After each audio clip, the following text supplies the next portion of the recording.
आज जो अपने पार्ट स्टार्ट करने वाले हैं वो आपके 12th का सबसे मेजर पार्ट है, इलेक्ट्रोमैग्नेटिज्म। सबसे पहले तो आपको ये आइडिया होना चाहिए कि जो आपको इलेक्ट्रोमैग्नेटिज्म पढ़ाया जा रहा है उसके रीजन क्या है, या इलेक्ट्रोमैग्नेटिज्म आप पढ़ोगे तो उससे आप क्या सीखने वाले हो, आपको क्या सीखने को मिलेगा। इलेक्ट्रोमैग्नेटिज्म आपको बेसिक आइडिया देगा इलेक्ट्रिक मशीन्स का। 3 तरह की इलेक्ट्रिकल मशीन है दुनिया में, जनरेटर, मोटर एंड ट्रांसफॉर्मर।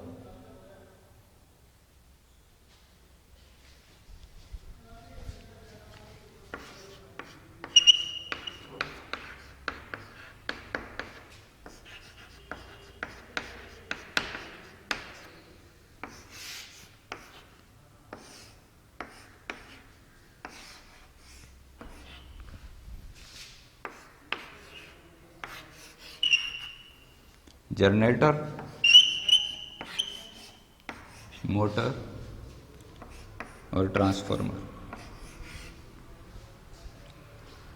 अब जनरेटर है, जनरेटर क्या करता है, आपने घरों में देखा होगा, आपके जनरेटर लगा हुआ है, उसके अंदर आप फ्यूल डालते हो, फिर उसको स्टार्ट करते हो तो उसके पार्ट रोटेट होते हैं कुछ, और आपको जो आउटपुट मिलता है वो इलेक्ट्रिकल एनर्जी के फॉर्म में मिलता है। यानी इनपुट जो है वो मैकेनिकल एनर्जी है और आउटपुट है वो इलेक्ट्रिकल एनर्जी है। तो जनरेटर क्या कर रहा है, मैकेनिकल एनर्जी को इलेक्ट्रिकल एनर्जी में कन्वर्ट कर रहा है।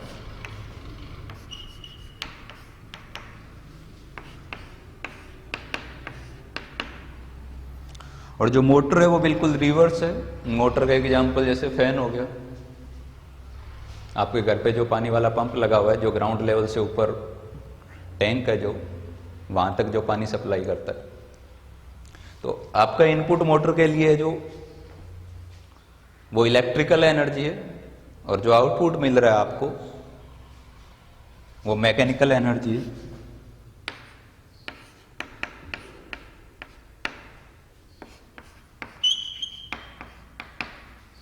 ट्रांसफॉर्मर, ट्रांसफॉर्मर में इनपुट भी इलेक्ट्रिकल एनर्जी है और आउटपुट भी इलेक्ट्रिकल एनर्जी है।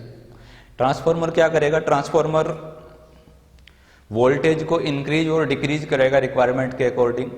कि अपने 2 तरह के ट्रांसफॉर्मर होते हैं, एक स्टेप अप ट्रांसफॉर्मर और दूसरा स्टेप डाउन ट्रांसफॉर्मर। अब स्टेप अप ट्रांसफॉर्मर क्या करेगा कि जितना वोल्टेज इनपुट में उसको मिल रहा है उसको इंक्रीज कर देगा आउटपुट देते टाइम, और स्टेप डाउन वोल्टेज को क्या करेगा, डिक्रीज करेगा। ट्रांसफॉर्मर दुनिया की इकलौती ऐसी मशीन है जिसकी एफिशिएंसी लगभग 99% है। लॉस होते हैं इसमें भी बट काफी कम। तो इसमें इनपुट भी इलेक्ट्रिकल एनर्जी है और आउटपुट भी क्या है, इलेक्ट्रिकल एनर्जी है।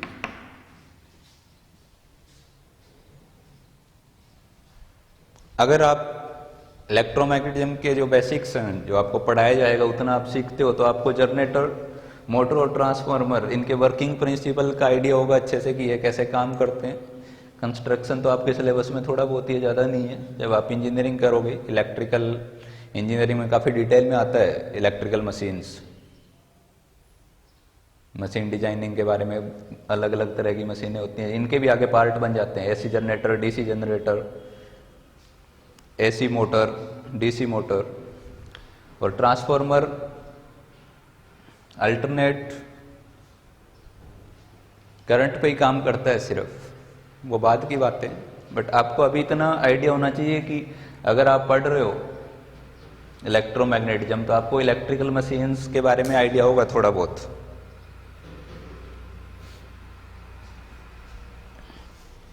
इलेक्ट्रोमैग्नेटिज्म,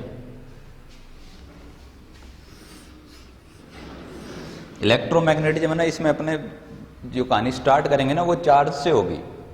यानी लगभग खेल है वो चार्ज का ही है। यहाँ पे चार्ज के बारे में जो स्टडी है उसी को ही अपने क्या बोलेंगे, इलेक्ट्रोमैग्नेटिज्म।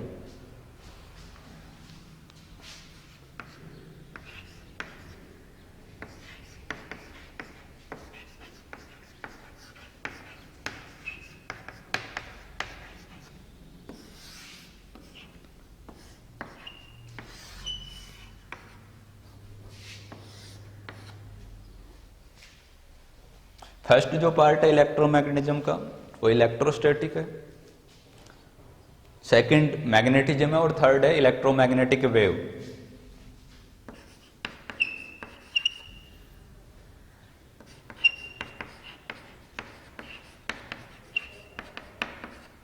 इलेक्ट्रोस्टैटिक, मैग्नेटिज्म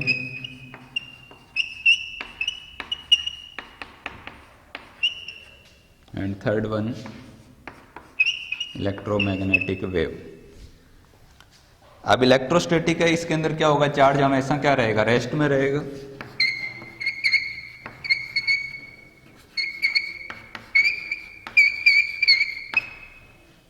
मैग्नेटिज्म में चार्ज मूव करेगा, बट यहाँ पे जो वेलोसिटी होगी चार्ज की वो कांस्टेंट होगी।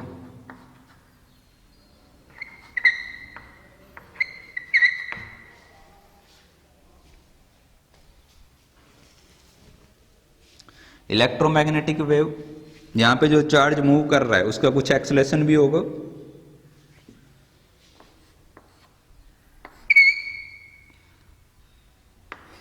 वेलोसिटी यहाँ पे कांस्टेंट नहीं है, एक्सेलेरेशन होगा कुछ चार्ज का। तो ये तीन मेजर पार्ट है इलेक्ट्रोमैग्नेटिज्म में जो अपने अलग अलग पढ़ने वाले हैं। सबसे पहले स्टार्ट करते हैं इलेक्ट्रोस्टैटिक। इलेक्ट्रोस्टैटिक में पहले बात करते हैं चार्ज की, कि चार्ज क्या है। चार्ज प्रॉपर्टी है किसी भी मैटर की, जैसे मास प्रॉपर्टी है वैसे ही चार्ज एक प्रॉपर्टी है, और इस प्रॉपर्टी की वजह से किसी मैटर के पास चार्ज है तो वो इलेक्ट्रिक और मैग्नेटिक फील्ड क्या करेगा, जनरेट करेगा।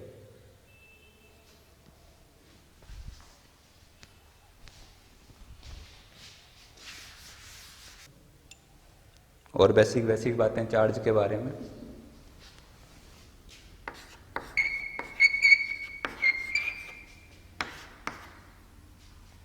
चार्ज की जो SI यूनिट है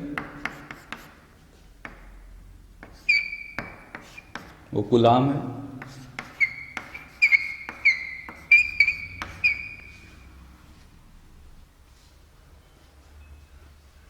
C से इसको अपने रिप्रेजेंट करेंगे। चार्ज की अपने डायमेंशन भी लिख सकते हैं कि ये डायमेंशन क्या होगी, अपने जानते हैं बेसिक कि जो इलेक्ट्रिक करंट है I इक्वल्स टू क्या होता है, Q/T। इलेक्ट्रिक करंट क्या होता है, चार्ज के फ्लो होने की रेट टाइम के साथ। T को इधर भेज दो, Q equals to IT ampere. तो इससे अपने डायमेंशन लिख सकते हैं, जो इसकी डायमेंशन आएगी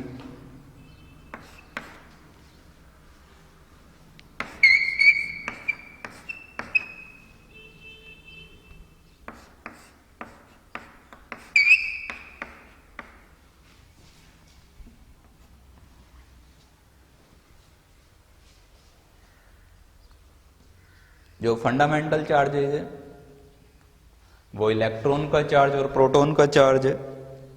इलेक्ट्रॉन और प्रोटॉन का चार्ज मैग्नीट्यूड में इक्वल है, डिफरेंस ये है कि प्रोटॉन का चार्ज पॉजिटिव है और इलेक्ट्रॉन का चार्ज है वो नेगेटिव है। तो इलेक्ट्रॉन का चार्ज कितना होगा, इलेक्ट्रॉन का चार्ज -1.6 इंटू 10⁻⁻19 कूलम, और जो प्रोटॉन का चार्ज है वो +1.6 इंटू 10⁻⁻19 कूलम। और बेसिक बेसिक बातें चार्ज के बारे में कि चार्ज दो तरह के होंगे, एक पॉजिटिव चार्ज और नेगेटिव चार्ज। पॉजिटिव जो सेम नेचर के चार्ज है ना, जैसे पॉजिटिव पॉजिटिव चार्ज या नेगेटिव नेगेटिव चार्ज है, तो ये तो क्या करेंगे, एक दूसरे को रिपल करेंगे, इनके बीच में रिपल्सन होगा। और जो अपोजिट नेचर है, एक पॉजिटिव है या नेगेटिव है, एक पॉजिटिव है एक नेगेटिव है, तो इस केस में क्या होगा, अट्रैक्शन होगा दोनों चार्ज के बीच में।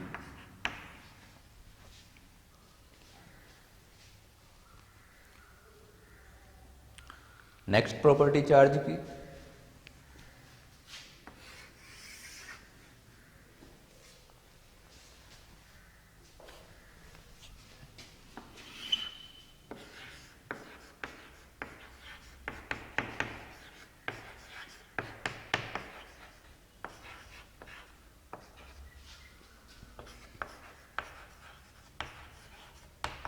Quantization of charge. देखो इसका क्या मतलब है कि मान लो मेरे को एक बॉडी से दूसरी बॉडी में क्या करना है, चार्ज को ट्रांसफर करना है। एक ये बॉडी है, एक ये बॉडी है।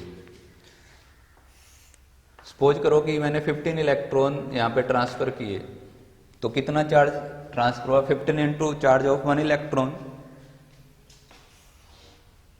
अब अगर कोई बोले ना ऐसा कुछ कि 3.5 इलेक्ट्रॉन, तो ये गलत है, क्योंकि इलेक्ट्रॉन सबसे छोटा चार्ज है वही 1.6 इंटू 10⁻⁻19 है। अब 3.5 यानी 3 इंटू ई प्लस हाफ जो इलेक्ट्रॉन का चार्ज है, तो हाफ इलेक्ट्रॉन तो आप ट्रांसफर ही नहीं कर सकते। तो हमेशा जो चार्ज ट्रांसफर होगा, जो चार्ज का लेन देन होगा, वो Q इक्वल्स टू एन की फॉर्म में होगा। एन को इंटीजर है 1 2 3 4।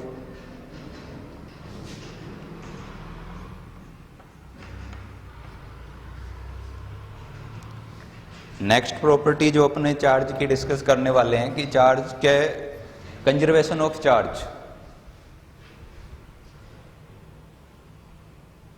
कि चार्ज कंजर्व रहेगा पूरे लेन देन के प्रोसेस में। जब भी आप ट्रांसफर कर रहे हो उस केस में चार्ज कम ज़्यादा नहीं होगा, चार्ज नेट चार्ज उतना ही रहने वाला है सिस्टम का।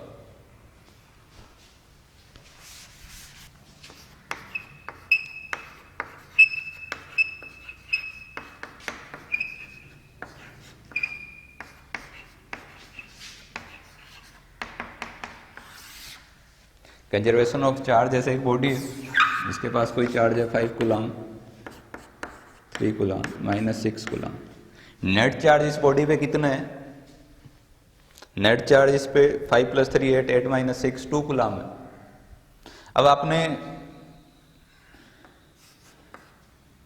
इसके साथ कुछ छेड़छाड़ की, तो उसके अंदर क्या हुआ कि ये मान लो कोई ए था, एक सिस्टम है, उसके अंदर ये पार्ट बी है, ये सी है।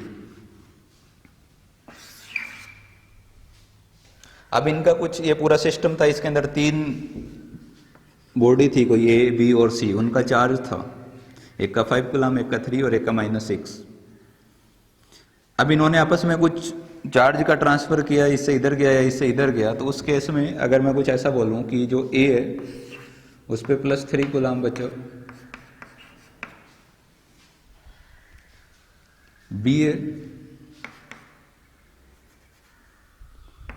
उस पर -1 कूलम बचा, तो यहां से आप सी के लिए कमेंट कर सकते हो कि सी का चार्ज कितना होगा। अपने को पता है कि यहाँ पे नेट चार्ज जो था वो 2 कूलम था, तो सी का चार्ज कुछ इस तरह से होगा कि इस पूरे सिस्टम का जो चार्ज आने वाला है ना, वो 2 कूलम आएगा।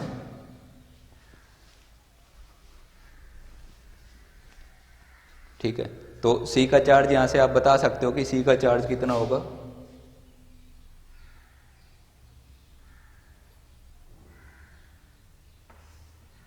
जीरो। सी के पास कोई चार्ज नहीं है, नेट चार्ज इस टाइम,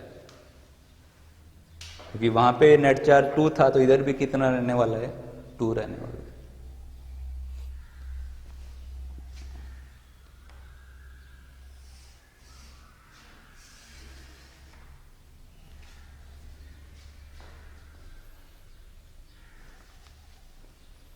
अब देखो और चार्ज के बारे में कुछ बातें करते हैं।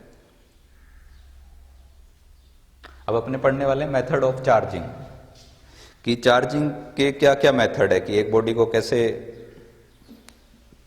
चार्ज किया जाता है। तो चार्जिंग के अलग अलग तरह के मेथड है, उनके बारे में अपने बात करेंगे। एक है कंडक्शन, मेथड ऑफ चार्जिंग।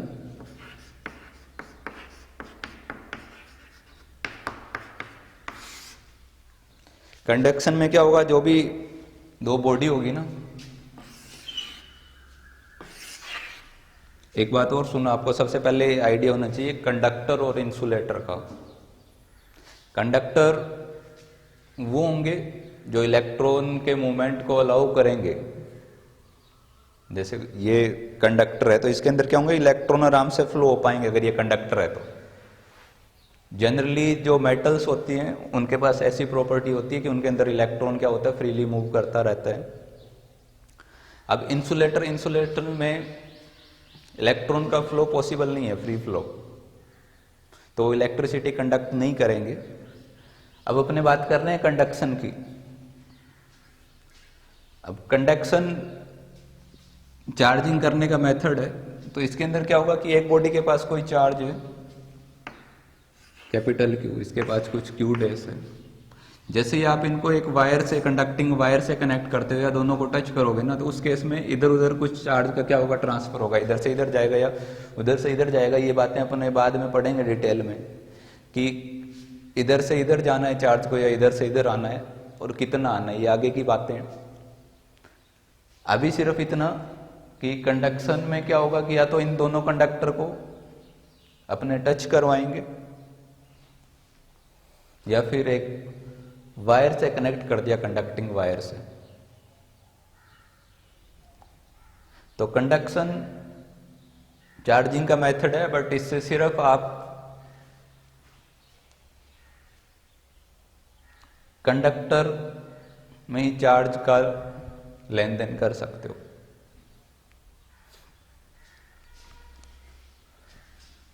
फिर नेक्स्ट जो मेथड है चार्जिंग का वो इंडक्शन।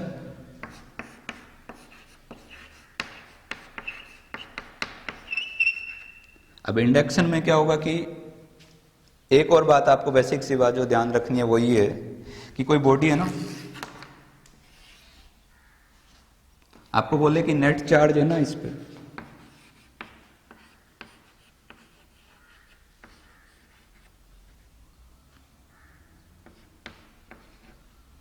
नेट चार्ज के 0 है।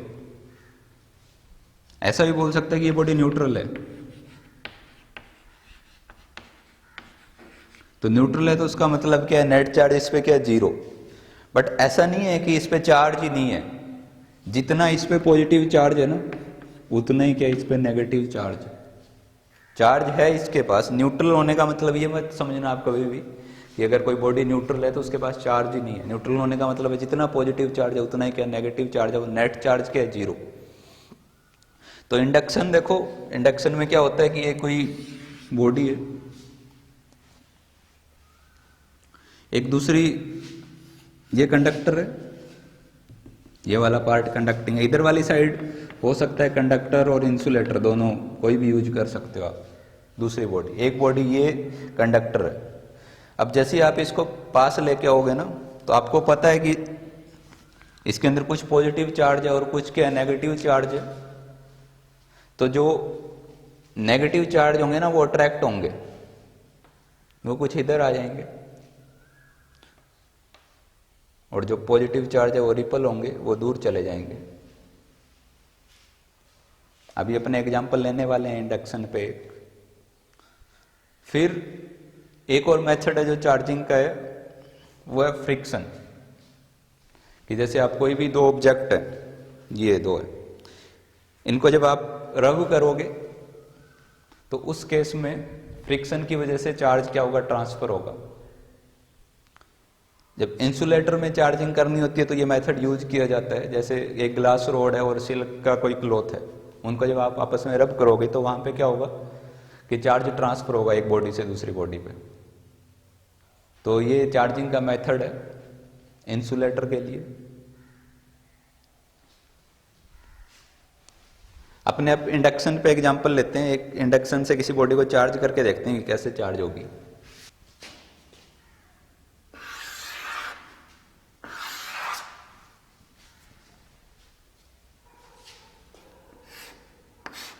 दो स्पीयर है, वो इंसुलेटिंग स्टैंड पे रखे हुए हैं। ये इंसुलेटर है, जो स्टैंड है ना इनके,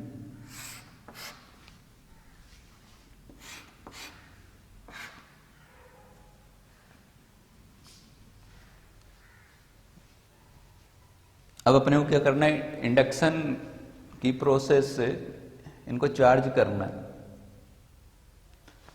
तो आप क्या करो कि इन पे दोनों न्यूट्रल है पहले, यानी इन पे चार्ज तो होगा बट नेट चार्ज, इसका नेट चार्ज 0 है और इसका नेट चार्ज भी क्या है, 0 है। इन दोनों को कांटेक्ट में लेके आए, इन दोनों को टच किया,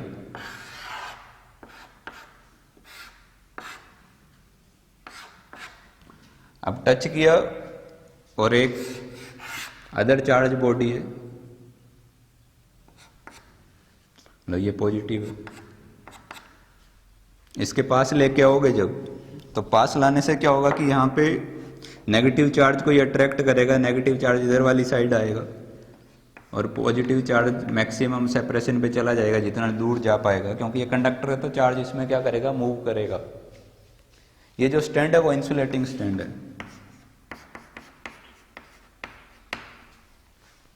इंसुलेटर से बना हुआ स्टैंड।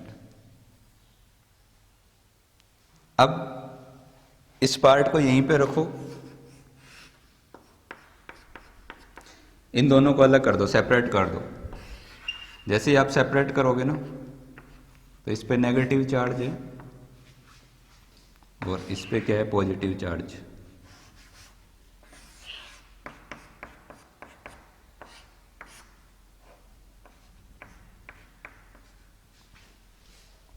नेक्स्ट स्टेप में इस वाले पार्ट को भी हटा दो। जैसे ही आप इसको हटाओगे तो देखो क्या सीन होगा। अब ये जो चार्ज है ना वो इस पे यूनिफॉर्मली डिस्ट्रीब्यूट हो जाएगा, क्योंकि कोई अट्रैक्शन वाला फोर्स नहीं है।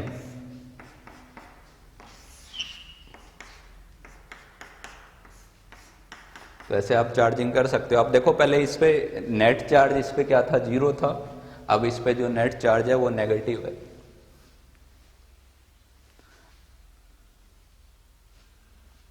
तो इंसुलेस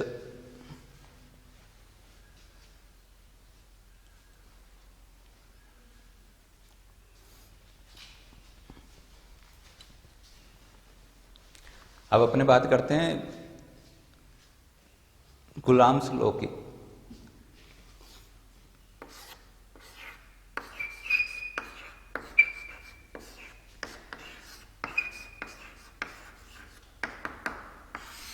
कूलॉम एक साइंटिस्ट थे, उन्होंने बहुत सारे एक्सपेरिमेंट किए। अब वो क्या, एक बार एक्सपेरिमेंट कर रहे थे जहां पे भी जो उनका एक्सपेरिमेंटल सेटअप था, तो चार्ज रखे हुए दो, एक चार्ज इधर रखा हुआ था, एक इधर वाली साइड रखा हुआ था, दो चार्ज थे।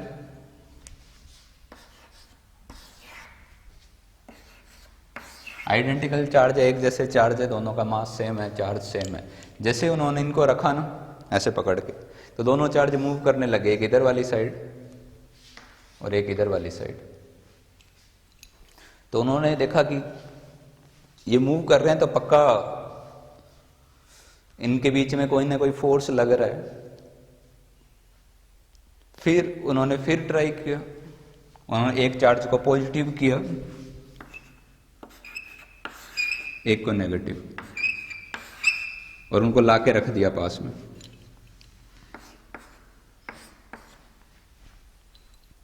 इस केस में क्या हुआ कि दोनों चार्ज एक दूसरे की तरफ मूव कर रहे थे। तो कुछ ऐसा कंक्लूजन निकाला गया यहाँ से कि जो पॉजिटिव पॉजिटिव चार्ज है या जो सेम नेचर के चार्ज है, पॉजिटिव पॉजिटिव होंगे या नेगेटिव नेगेटिव होंगे दोनों, तो वो क्या करेंगे, एक दूसरे से दूर भागेंगे, रिपल्सिव फोर्स लगेगा। एक पॉजिटिव है एक नेगेटिव है तो उस केस में क्या होगा, अट्रैक्शन वाला फोर्स होगा।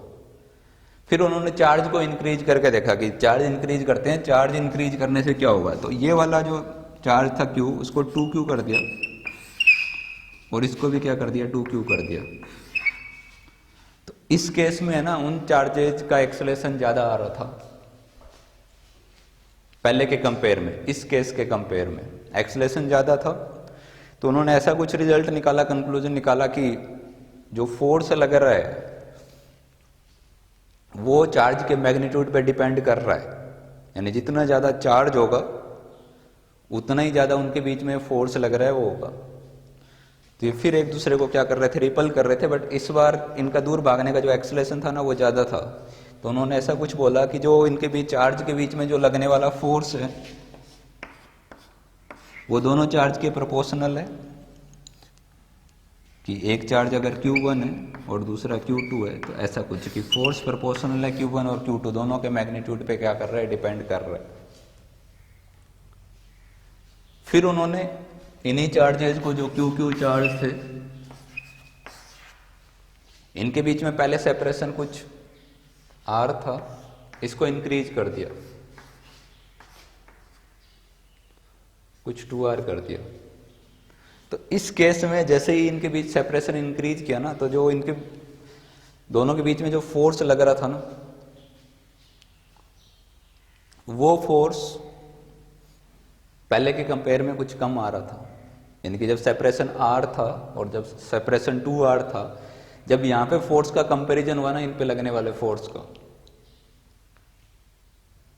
तो उस केस में यहाँ फोर्स कम था, तो उन्होंने ऐसा कुछ रिजल्ट निकाला कि F है वो इन्वर्सली प्रोपोर्शनल है r स्क्वायर के। इसको कंबाइंड आप करके लिखोगे तो F proportional to Q1 Q2 ऐसा कुछ।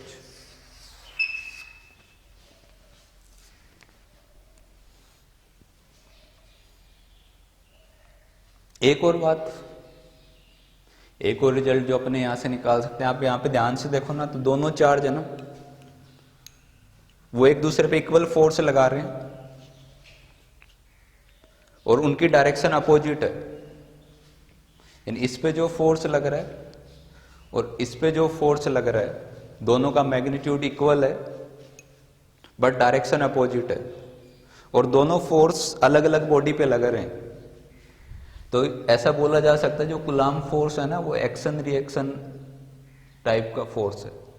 क्योंकि एक्शन रिएक्शन होने के लिए अपने 11th में पढ़ा है कि action reaction force opposite direction equal magnitude और अलग अलग बॉडी पे लगते हैं।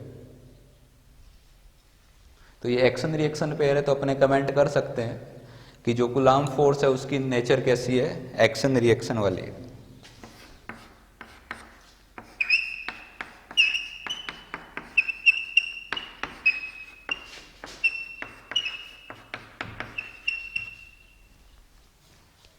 अपनों ने बात की कि जो कूलाम्ब फोर्स है उसकी नेचर क्या है, एक्शन रिएक्शन टाइप की है। ये ऐसा कुछ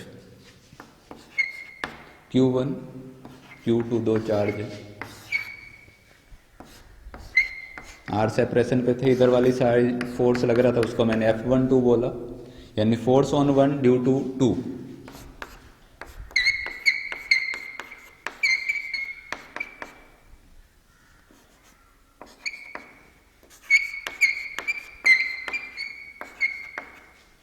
और यहाँ पे जो फोर्स है उसको F21 बोला, फोर्स ऑन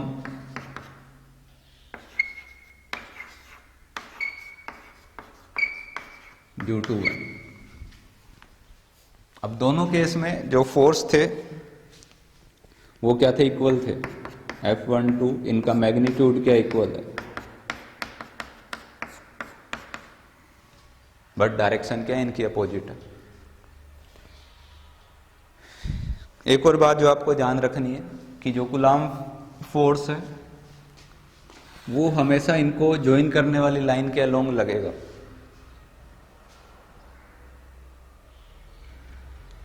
जो इनके सेंटर है उनको ज्वाइन करने वाली लाइन के अलोंग एक्ट करने वाला है कूलाम्ब फोर्स। तो ऐसे अपने ये भी कमेंट कर सकते हैं कि जो कूलाम्ब फोर्स है वो सेंट्रल फोर्स है। दो बातें होगी, एक तो एक्शन रिएक्शन टाइप का फोर्स है और दूसरा कौन सा है, सेंट्रल फोर्स है।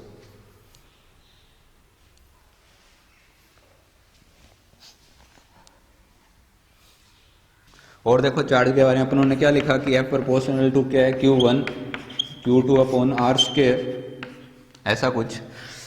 अब प्रोपोर्शनल हटाएंगे तो यहाँ पे क्या आएगा, एक कांस्टेंट आने वाला है, कुछ constant K Q1 Q2 upon R square. अब K की जो वैल्यू होती है, K की वैल्यू है 9 इंटू 10⁻⁹। इसकी यूनिट आप लिख सकते हो यहाँ से। K की यूनिट देखो क्या आएगी, फोर्स है इधर वाली साइड, उसके अकॉर्डिंग मैं लिख रहा हूँ। फोर्स है तो इधर फोर्स की यूनिट न्यूटन, K की यूनिट अपने को कैलकुलेट करनी है, Q1 Q2 coulomb square and R square की वजह से मीटर स्क्वायर, तो K की यूनिट आ गई newton metre square coulomb square. तो आप यहाँ पे लिख सकते हो कि newton metre square coulomb square, ऐसा कुछ। तो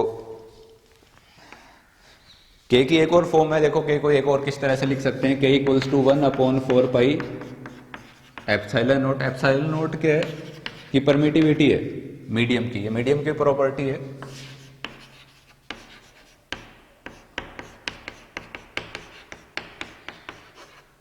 परमिटिविटी ऑफ एप्सिलॉन नॉट की, एप्सिलॉन नॉट परमिटिविटी मीडियम को रिलेट करेगी, ऐसी प्रॉपर्टी है। परमिटिविटी ऑफ फ्री स्पेस और वैक्यूम,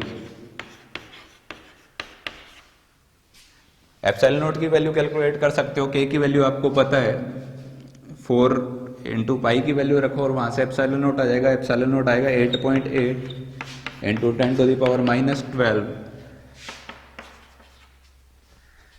यूनिट रिवर्स कर दो, यूनिट क्या हो जाएगी,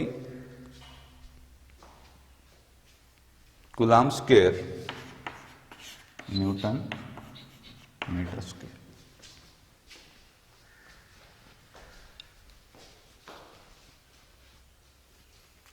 अब देखो एक और फोर्स के बारे में बात, इलेक्ट्रोस्टैटिक फोर्स के बारे में। ये जो फोर्स अपनों ने लिखा है ना, F इक्वल्स टू के Q1 Q2 upon R square, ये चेंज होता है अगर इसी दो चार्ज है, दो चार्ज का कोई सेटअप है या ज़्यादा चार्ज का सेटअप है, उसको किसी मीडियम में ले जाके रख दो आप। जैसे वाटर में रख दिया, तो वाटर में रख दिया, ऑयल में रख दिया दोनों चार्ज को, तो उनके बीच जो लगने वाला फोर्स है वो चेंज हो जाता है।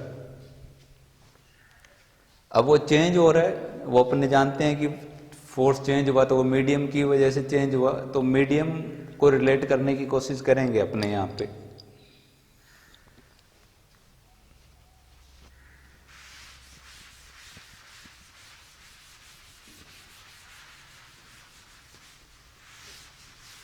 तो मीडियम के लिए अपने एक और टर्म डिफाइन करेंगे, रिलेटिव परमिटिविटी।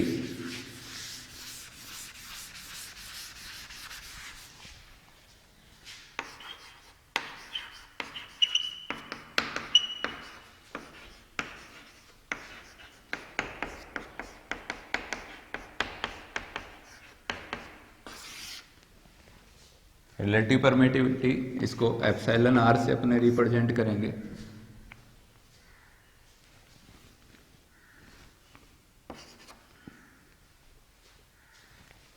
एप्सिलॉन के एब्सोल्यूट परमिटिविटी, थोड़ा सा आपको ध्यान रखना है, नई नई टर्म्स है।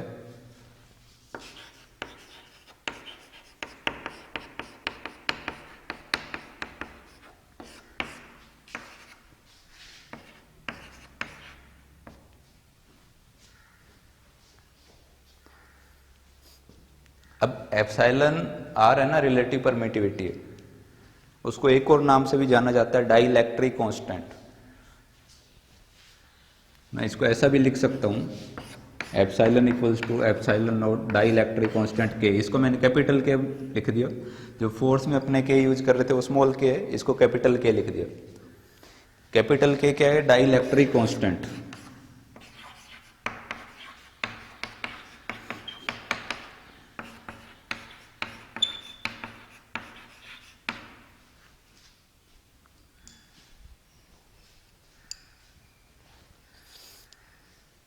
अब देखो के की वैल्यू पे डिपेंड करेगा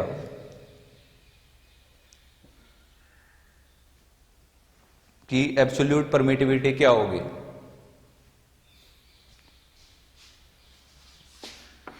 के 1 होता है वैक्यूम के लिए, फॉर वैक्यूम और फ्री स्पेस,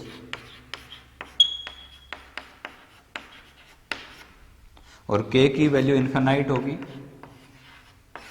कंडक्टर के लिए। वाटर की बात की जाए तो वाटर के लिए के क्या है, 80 है।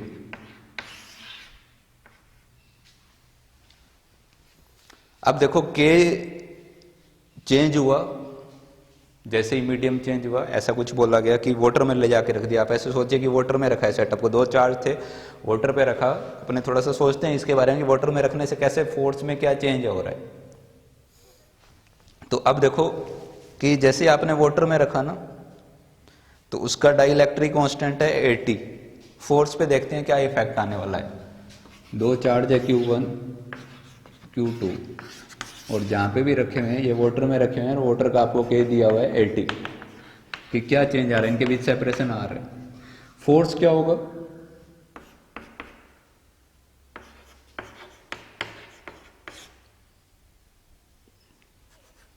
इनके बीच जो फोर्स लग रहा है वो Q1 के Q1 Q2 upon R square ऐसा होगा। इस बार क्या हुआ कि ये जो के है ना उसमें चेंज हुआ, और वो चेंज किस तरह से हुआ देखिए, F equals to 1/4 pi epsilon Q1 Q2 upon R square.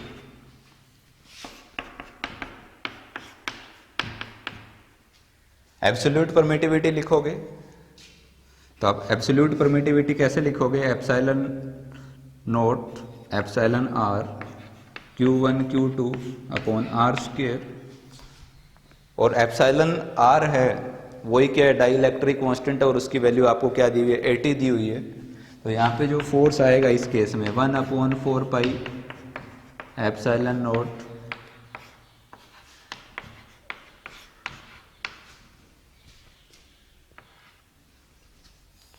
देखिए यहाँ पे ये फोर्स कम हो गया पहले के कंपेयर में, 80 टाइम कम हो गया। तो अपने ऐसा कुछ बोल सकते हैं कि किसी भी मीडियम में रखेंगे तो वहाँ पे दो चार्ज है या बहुत सारे चार्ज है, उनके बीच जो फोर्स लग रहा है वो क्या हो जाएगा, डिक्रीज हो जाएगा पहले के कंपेयर में। तो मीडियम पे डिपेंडेंसी अपनों ने बताई थोड़ी बहुत कि कैसे मीडियम पे डिपेंड कर रहा है, दो चार्ज के बीच जो फोर्स लग रहा है उसकी मीडियम पे डिपेंडेंसी कैसी है। चार्ज है उनके बीच, अभी तक अपनों ने यही बोला कि दो चार्ज है उनके बीच जो लगने वाला फोर्स है वो एक्शन रिएक्शन टाइप का है, सेंट्रल फोर्स है और मीडियम पे डिपेंड कर रहा है। और देखो फोर्स के बारे में कुछ बातें कि जैसे ये चार्ज था Q1, ये पॉजिटिव चार्ज प्लस Q ले लो माइनस Q,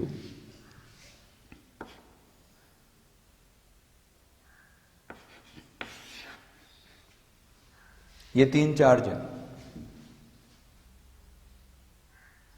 या ऐसा सोच सकते हो कि पहले दो ही चार्ज थे, इनके बीच फोर्स लग रहा था, इस चार्ज को वो नेगेटिव चार्ज अट्रैक्ट कर रहा था, फिर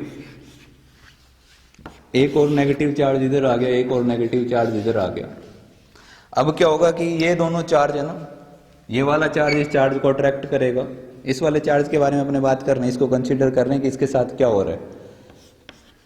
ये वाला चार्ज भी क्या करेगा, इसको अट्रैक्ट करेगा। तब जो बात मेरे को बतानी है ना वो कुछ ऐसी है, उसके अंदर क्या बताने वाला हूं सुनिए ध्यान से, कि ये जो चार्ज था उसको इस चार्ज ने अट्रैक्शन वाला फोर्स लगाया। अब जब ये चार्ज यहां पे है, इसने भी इस पे अट्रैक्शन वाला फोर्स लगाया और इस चार्ज ने भी लगाया। बट ध्यान रखने वाली बात यह है कि जब ये दोनों चार्ज आए और इन्होंने फोर्स लगाना स्टार्ट किया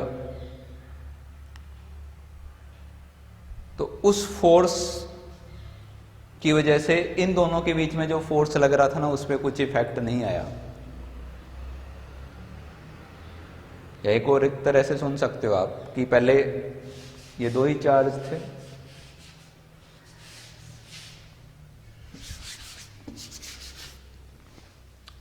ये इसको अट्रैक्ट कर रहा था, वो इसको अट्रैक्ट कर रहा था, सब कुछ सही था इनकी जिंदगी में। फिर कोई तीसरा आ गया माइनस Q चार्ज। अब इसने भी क्या किया, इसको अट्रैक्ट करना स्टार्ट किया। अब ये चार्ज इसको अट्रैक्ट कर रहा है ना,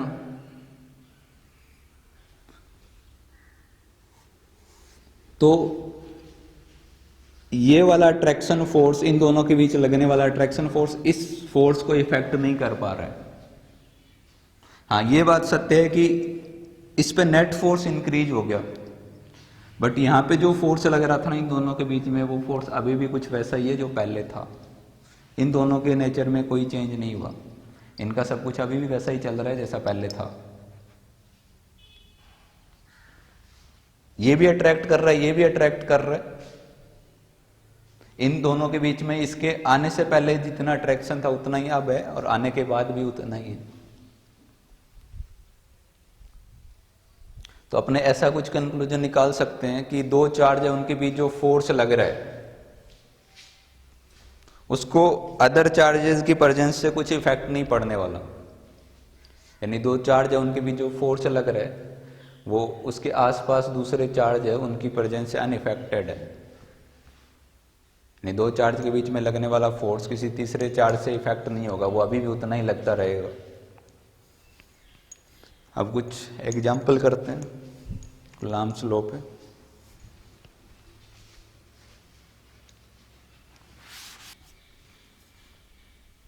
देखो बिल्कुल बेसिक एग्जाम्पल से स्टार्ट करते हैं। चार चार्ज है Q, Q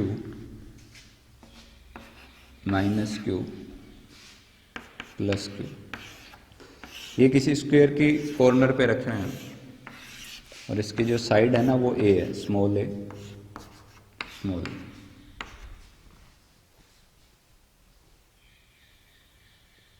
अब अपने से ये पूछा गया है कि जो ये माइनस Q चार्ज है ना, इस पे कितना फोर्स लग रहा है। तो आप ध्यान से देखो, ये वाला चार्ज इस चार्ज को क्या करेगा, अट्रैक्ट करेगा। ये वाला चार्ज भी इस चार्ज को क्या करेगा, अट्रैक्ट करेगा। और ये वाला चार्ज भी इस चार्ज को क्या करेगा, अट्रैक्ट करेगा। तो यहां पे जो इनके बीच में फोर्स लग रहा है वो फोर्स KQ² अपॉन A², ऐसा कुछ है।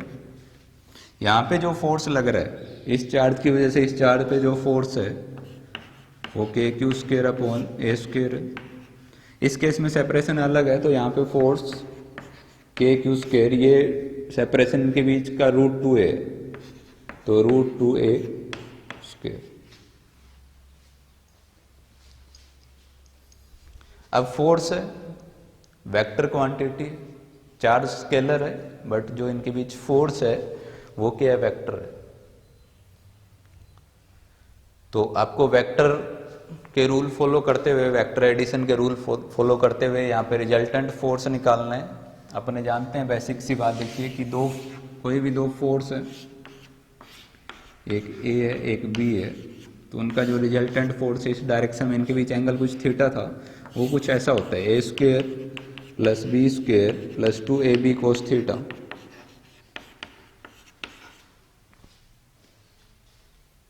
अब यहां से आप कैलकुलेट कर सकते हो कि इन दोनों का रिजल्टेंट फोर्स है, ये फोर्स और ये फोर्स इक्वल है, तो इनका जो नेट फोर्स होगा दोनों का वो बिल्कुल बीच में आएगा। कितना आएगा इस फोर्स पे आप कमेंट कर सकते हो, ये कितना होगा, ये फॉर्मूला अप्लाई कीजिए, F²।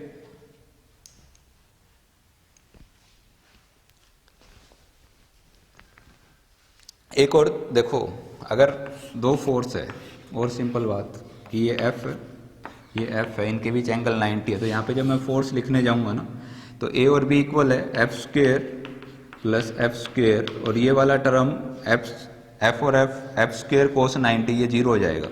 तो यहाँ पे जो फोर्स आएगा ना √2F आएगा, जब इनके बीच एंगल 90 है और दोनों फोर्स क्या इक्वल है। तो यहाँ पे भी देखो ऐसा ही कुछ है कि दोनों फोर्स क्या इक्वल है और दोनों के बीच एंगल 90 है, तो जो नेट फोर्स होगा वो √2 टाइम हो जाएगा, √2 KQ²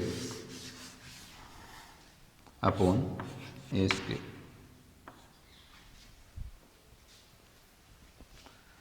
तो जो नेट फोर्स है इस Q चार्ज पे, माइनस Q चार्ज पे, वो इस डायरेक्शन में, ये जो फोर्स आएगा दोनों फोर्स को ऐड कर दो, KQ² upon 2A² plus √2 KQ² upon A², ये नेट फोर्स होगा। अब एक और एग्जांपल लेते हैं।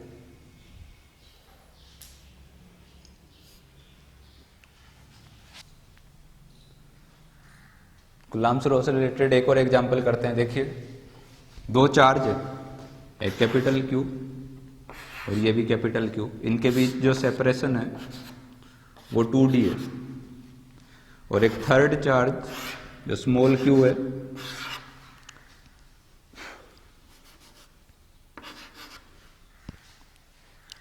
स्मॉल q चार्ज इससे कुछ x डिस्टेंस पे रखा हुआ है। अब आपसे जो क्वेश्चन पूछा गया है वो कुछ ऐसा है कि ये दोनों चार्ज इस चार्ज पे जो फोर्स लगाएंगे उसकी एक्स के साथ क्या डिपेंडेंसी है। या फिर ऐसे भी पूछ सकता है कि फाइंड पोजीशन, यानी वो एक्स की वो वैल्यू फाइंड कीजिए जहां पे फोर्स क्या होगा, मैक्सिमम होगा। Find x for F max, यानी मैक्सिमम फोर्स कहाँ होगा, कि एक्स की क्या वैल्यू होगी जहां पे फोर्स क्या है, मैक्सिमम है। तो अब देखिए ये वाला चार्ज इस चार्ज को रिपल करेगा इस डायरेक्शन में, और ये वाला चार्ज इस डायरेक्शन में रिपल करेगा। ये कुछ फोर्स यहाँ पे जो लग रहा है, ये वाला separation D square plus X square है, ये फोर्स होगा के कैपिटल क्यू स्मॉल क्यू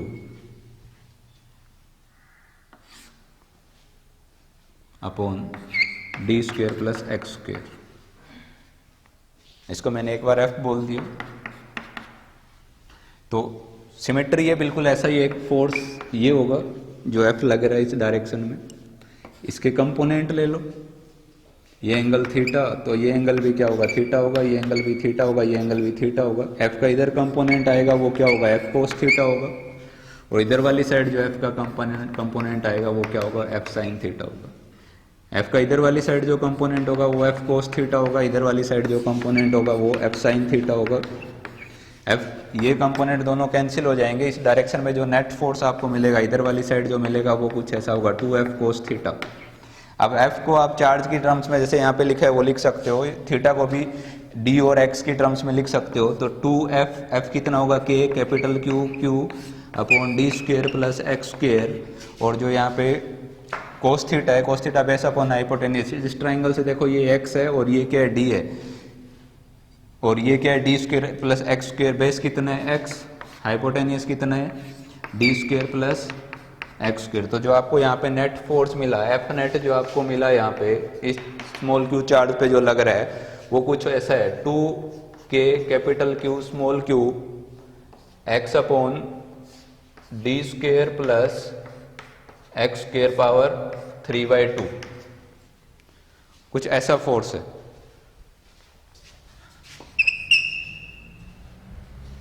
अब आपसे ये पूछा गया है कि फोर्स मैक्सिमम कहाँ पे होगा, ये साफ दिख रहा है यहाँ से कि एक्स पे डिपेंड कर रहा है। अगर आप एक्स चेंज करोगे तो ये फोर्स क्या होने वाला है, चेंज होने वाला है, और फोर्स चेंज होगा एक ऐसे एक्स की वैल्यू आएगी जहाँ पे फोर्स क्या होने वाला है, मैक्सिमम होने वाला है। अपने जानते हैं कि मैक्सिमम मिनिमा के लिए अपने क्या करेंगे, डिफरेंशिएशन करेंगे एफ का एक्स के रिस्पेक्ट में, और उसको जीरो के इक्वल कर देंगे, D F by D X equals to क्या होगा, जीरो होगा। तो डिफरेंशिएट करेंगे इसको, तो ये तो कांस्टेंट है 2q u upon v method से D square plus X square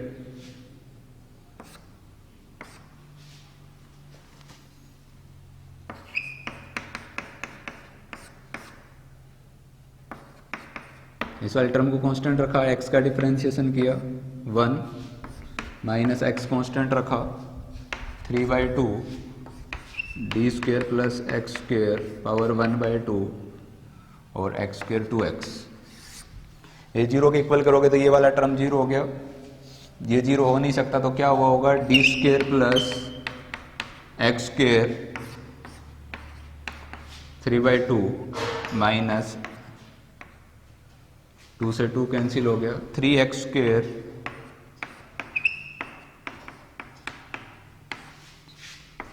one by two equals to 0। Solve करो इसे, D square plus X square power 3/2 minus उधर लेके जाओगे तो 3x square D square plus X square power 1/2। तो इधर power 3/2 है, इधर 1/2 है, तो पावर बचेगी 1 D square plus X square equals to 3x square D square plus X square. ये तो कैंसिल हो गया ना, ठीक है। इसको सोल्व करो, एक्स स्क्वेयर उधर गया तो D square equals to 2x square, X equals to D by √2 plus minus.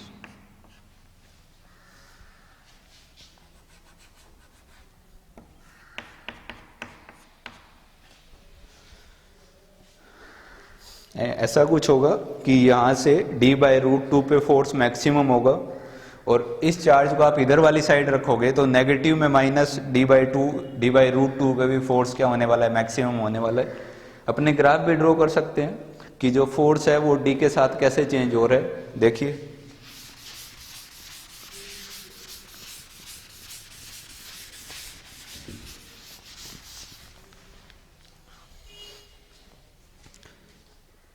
इस रिलेशन में जो एफ नेट वाला रिलेशन है उसमें x0 रखोगे ना, तो x0 पे 4 0 आ रहा है,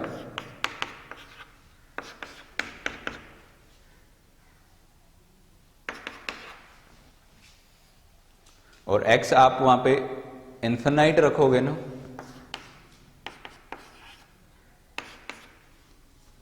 तब भी फोर्स क्या हो रहा है, 0 हो रहा है। और मैक्सिमम फोर्स कहां पे है, d/√2 पे। तो आप ग्राफ बनाना चाहो इधर f और इधर d या x के साथ चेंज हो रहा है, तो x के साथ अपने ग्राफ देखेंगे कि फोर्स x के साथ कैसे चेंज हो रहा है। x इक्वल्स टू 0 पे फोर्स 0 है, d/√2 यहाँ पे मैक्सिमम है, और फिर वापस फोर्स क्या हो गया, 0। ऐसा ही कुछ इधर वाली साइड है, माइनस d/√2, यहाँ पे फोर्स क्या होगा, यहाँ पे फोर्स मैक्सिमम है। अब ये इधर वाली साइड ग्राफ जो बनाया है वो नीचे की तरफ बनाया है, उसका रीजन ये है कि अपना अरेंजमेंट कुछ ऐसा था, यहाँ पे कैपिटल क्यू चार्ज था, यहाँ पे कैपिटल क्यू, इधर वाली साइड चार्ज रखोगे ना स्मॉल क्यू, तो उसमें नेट फोर्स इस डायरेक्शन में आएगा, नेगेटिव डायरेक्शन में आएगा। तो फोर्स की डायरेक्शन क्या हो रही है, चेंज हो रही है, इधर वाली साइड पॉजिटिव एक्स की तरफ है डायरेक्शन, यानी डायरेक्शन पहले इधर थी और चार्ज इधर रखा है, तो डायरेक्शन माइनस आई कैप की तरफ है, यानी फोर्स ने अपने डायरेक्शन चेंज की है। तो अपने देख सकते हैं इस एग्जाम्पल से कि एक्स पे डिपेंडेंसी कैसी है। एक और एग्जांपल लेते हैं।